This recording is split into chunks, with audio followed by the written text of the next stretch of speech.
Hey Rayleigh, and anybody else watching, and welcome back to another message from your father. So we are finishing up Esther today, which puts us at 8, 9, and 10.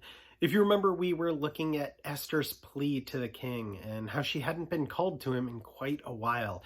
She approached and he extended the scepter. So we saw that. We saw two separate banquets.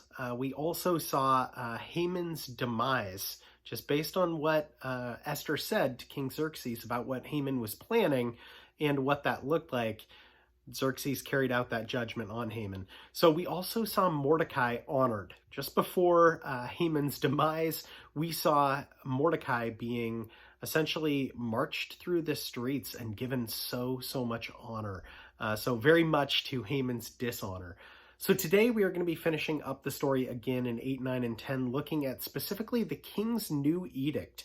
So his word can't be changed. The word to judge the Jews and be able to carry out the destruction of the Jews, that word has gone out, and that's what people were praying about and freaking out about in Susa, if you remember that. So we'll talk, what's the king going to do? We'll talk about that. The triumph of the Jews.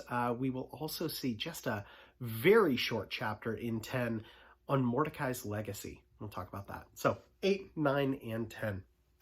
Chapter 8. That same day, King Xerxes gave Queen Esther the estate of Haman, the enemy of the Jews, and Mordecai came into the presence of the king, for Esther had told how he was related to her. The king took off his signet ring, which he had reclaimed from Haman, and presented it to Mordecai, and Esther appointed him over Haman's estate. Esther again pleaded with the king, falling at his feet and weeping. She begged him to put an end to the evil plan of Haman the Agagite, which he had devised against the Jews. Then the king extended his gold scepter to Esther, and she rose and stood before him. If it pleases the king, she said, and if he regards me with favor and thinks it the right thing to do, and if he is pleased with me, let an order be written overruling the dispatches of Haman, son of Hammedatha the Agagite, devised and wrote to destroy the Jews in all the king's provinces. For how can I bear to see the disaster fall upon my people? How can I bear to see the destruction of my family?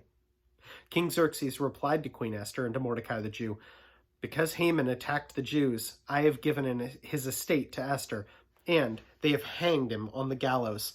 Now, write another decree in the king's name in behalf of the Jews as seems best to you, and seal it with the king's signet ring, for no document written in the king's name and sealed with his ring can be revoked.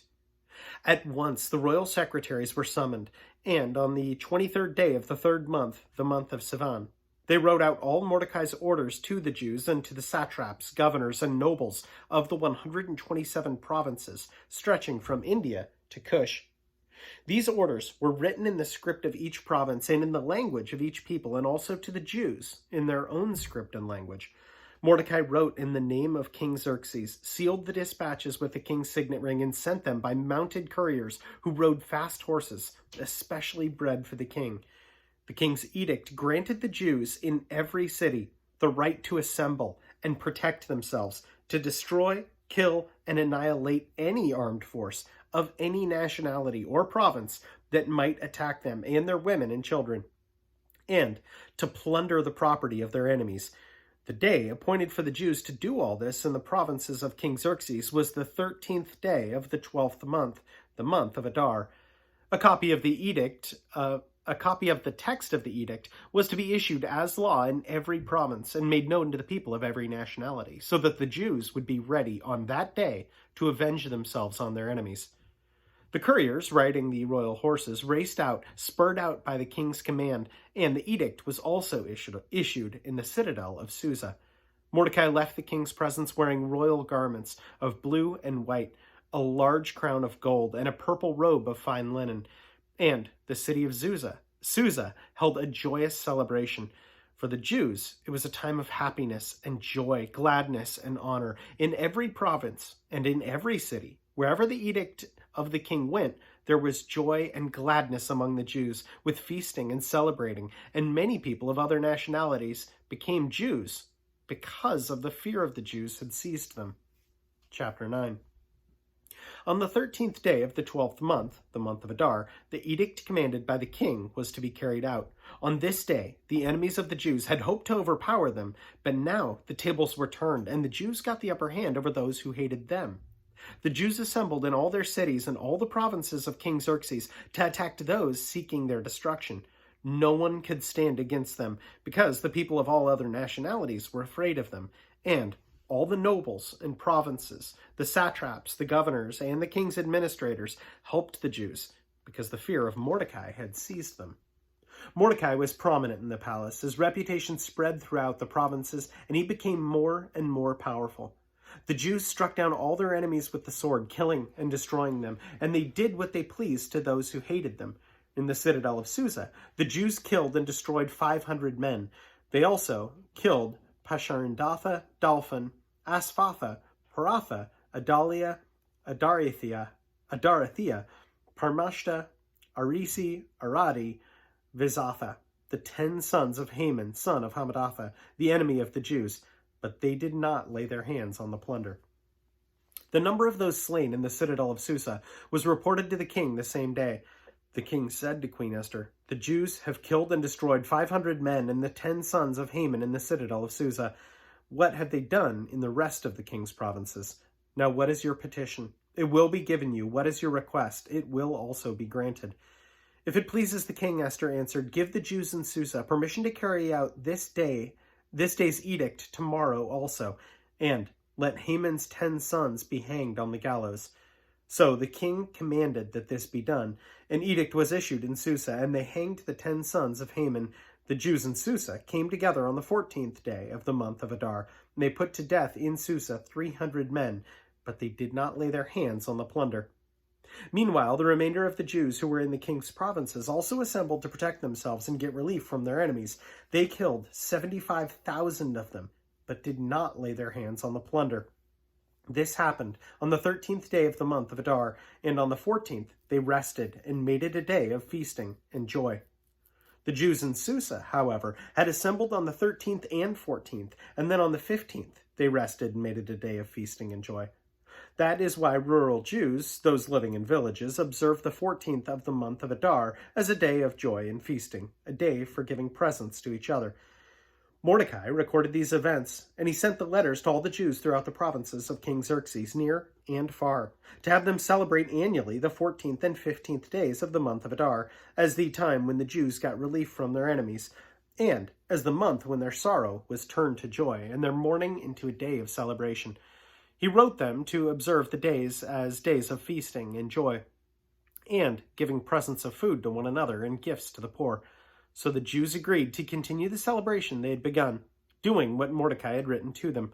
For Haman, son of Hammedatha the Agagite, the enemies of all the Jews, and had plotted against the Jews to destroy them, and had cast the pur, that is, the lot, for their ruin and destruction. But when the plot came to the king's attention, he issued written orders that the evil scheme that Haman had devised against the Jews should come back onto his own head, and that he and his sons should be hanged on the gallows.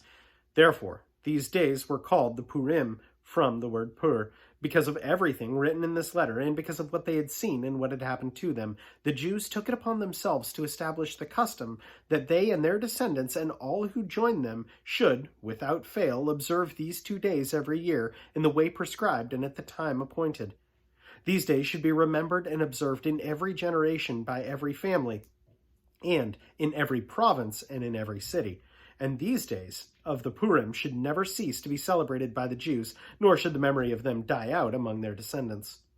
So, Queen Esther, daughter of Abihail, along with Mordecai the Jew, wrote a full authority to confirm this second letter concerning Purim, and Mordecai sent letters to all the Jews in 127 provinces of the kingdom of Xerxes, words of goodwill and assurance, to establish those days of Purim at their designated times as Mordecai the Jew and Queen Esther had decreed for them, and as they had established for themselves and their descendants in regard to their times of fasting and lamentation. Esther's decree confirmed those regulations about Purim and was written down in the records. Chapter 10. King Xerxes imposed tribute throughout the empire to its distant shores, and all his acts of power and might, together with a full account of the greatness of Mordecai, to which the king had raised him, are they not written in the book of the annals of the kings of Media and Persia? Mordecai the Jew was second in rank to King Xerxes, preeminent among Jews, and held in high esteem by his many fellow Jews, because he worked for the good of his people and spoke up for the welfare of the Jews. So that is absolutely awesome, seeing Haman's plan come about on his own head. And it's incredible to see how God uses that as well.